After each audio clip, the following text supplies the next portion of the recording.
welcome this version of Pit Stop. Well, November 11th is Veterans Day. And I'm going to honor some veterans. And today, I got a man you got to meet, Mr. George Breckenridge, who just turned 96 on October 26th, right? Yes, sir. All right, Mr. George, tell us a little bit about yourself. Well, as you said, I'm 96, and this all came about. I'm still playing softball. You're still playing softball?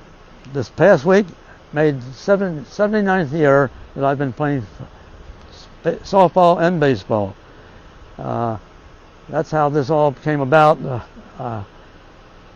It's been a great time. The fellows I play ball with are the best in the world. I've been playing in Baltimore City, Baltimore County, all over the state, you might say.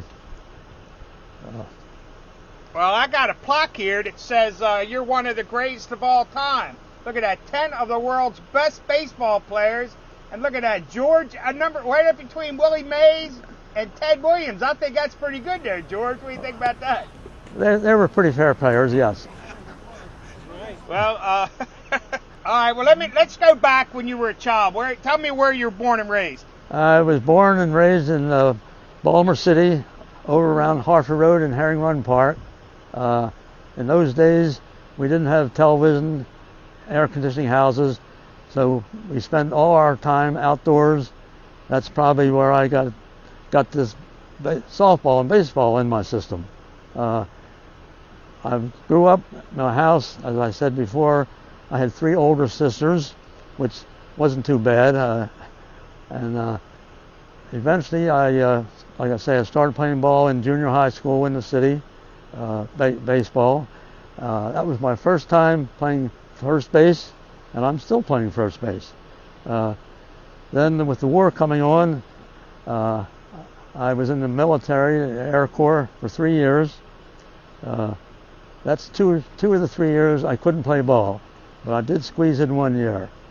And after the war, I got back with the same fellows I played ball with before the war, and that was baseball in Baltimore City.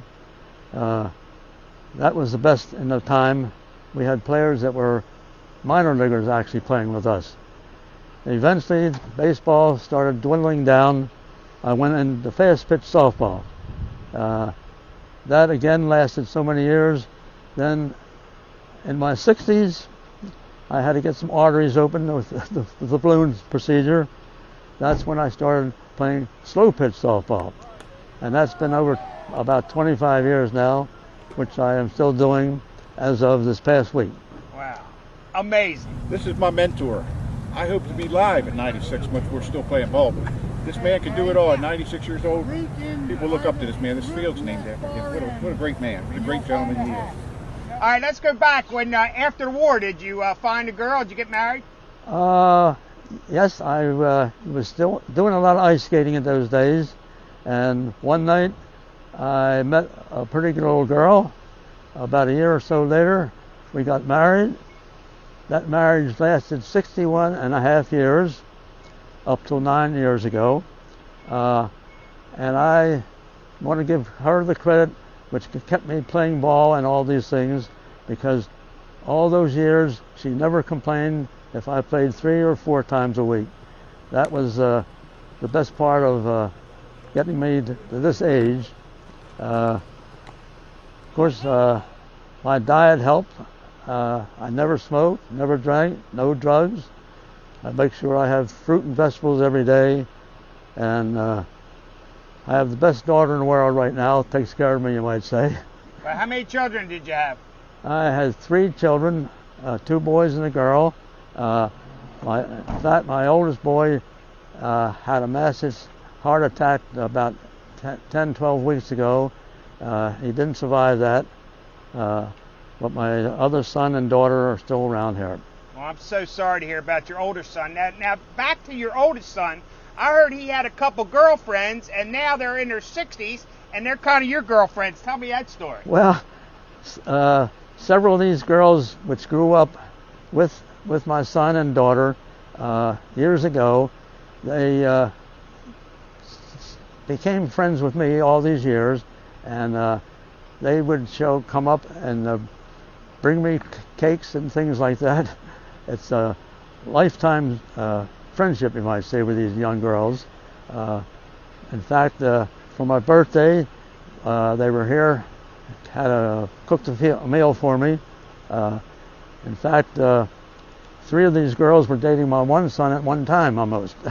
I don't know how that happened, but they are my friends right now still. Wow, that's amazing. All right, let's go back. You said you met your wife at the ice rink. Now, you play softball. Do you still ice skate? I still ice skate. I haven't skated for 10 months now since the virus. The ice rinks have been closed up. Ice skating at age 95 was pretty easy. At 96 right now, I'm not too sure how that's going to work. It's a little tougher, huh? It's a little problem they call bounce. So how many years were you married? I'm married 61 and a half years. So your wife passed about 9 years ago? 9 years ago, yeah.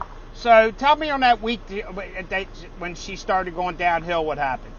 Well, she had pneumonia, and that was taken care of. The second pneumonia, she went to the hospital, and in the hospital, she had heart problems. So that she came back home under hospice care, and it was just a slow downhill from there on until the end. And that's when the night before, my daughter said about ice skating, and she said, and softball too. That was her last word, you might say. She passed away the next morning. That's when I went outside to talk to somebody on the phone, and one of the things I had been doing for 60-some years, every morning, if there was flowers, there was a flower on the kitchen table for her, and then most of the time it was in the roses in the summer. However, when she passed away on December 21st, it was a winter day, and I went outside. There was a rose bush. A rose bush was still blooming, and this is a picture of that rose that we have enlarged, which is hanging on my wall, which I see every day. Wow, that is December in Baltimore, so it was winter. It was cold winter out. Time, yes. How incredible is that? What a lovely message. Everybody tells me that it was meant to be that way, you know. All right, let me ask you this question. Now, you lived through a lot. You've lived through the Depression. Like you said, you were part of World War II. With all the things like that, what does this past pandemic, how does this add up to that, what you went through?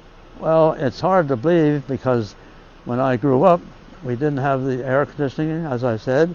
We didn't have television, cell phones. If we had a phone in your house, it was what the party line, which your neighbor had the same number.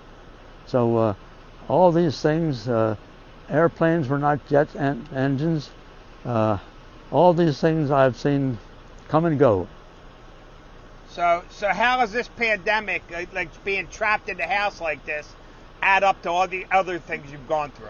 Well, that was pretty bad, this virus, because I'm still living at home here alone, and when that virus hit, everything just about stopped as far as seeing people.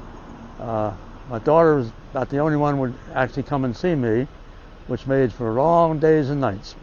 Gotcha. Now, I'll tell you what, also, your daughter showed me this sign here. It says, out playing ball. You know, when you were young, you could leave the doors unlocked, but I don't think it's real smart nowadays to put a sign like this up and let people know you're not home. How about it? That is absolutely true. When I was growing up, we would leave our windows and doors open at night. You never locked your cars. I know there were people in the summertime would actually sleep out in the parks. That's the difference of then and now. Wow. Well, Mr. George, I'll tell you what, man. I am so honored to be able to have this conversation with you, and I just want to thank you. They call you the greatest generation, and you guys and girls sure are. And I just said, it's been a pleasure and honor for me to sit down with you and talk a couple minutes. And actually, I want to get out on that next spring. I'm playing softball with you. That's good. I need some young blood out there. What age group you play with now?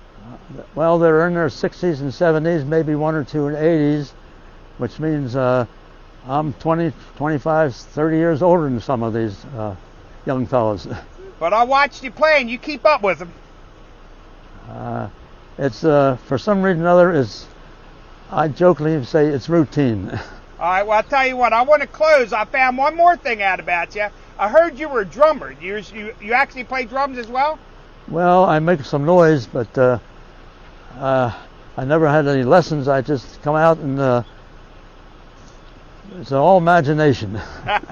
Well, ladies and gentlemen, my guest today has been George Breckenridge, 96 years old, World War II veteran. And, sir, I want to say thank you, and it's been an honor. Thank you, sir. Take it away, George.